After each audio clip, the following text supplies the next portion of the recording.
68వ గ్రామీ award వేడుకల్లో Tibet మత గురువు, బౌద్ధ మతానికి అత్యున్నత గురువైనటువంటి దలైలామా ప్రతిష్టాత్మక గ్రామీ అవార్డును గెలుచుకున్నారు. Best audio book narration and story telling recording జాబితాలో ఈయన ఈ అవార్డును సొంతం చేసుకున్నారు. ఇక్కడ ముఖ్యమైన విషయం ఏంటంటే 90 ఏళ్ల వయసులో తొలి గ్రామీ అవార్డును అందుకుని అందరి దృష్టిని ఆకర్షించారన్నమాట.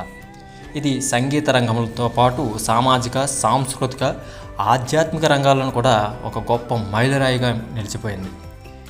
ఇంతకీ ఈయన ఏ ఆల్బమ్కి దీన్ని గెలుచుకున్నారంటే meditation the reflection of his holiness the Dalai Lama అనే ఆల్బమ్కి గాను ఈ గ్రామీ అవార్డును దలైలామా గారు గెలుచుకోవడం జరిగిందనమాట.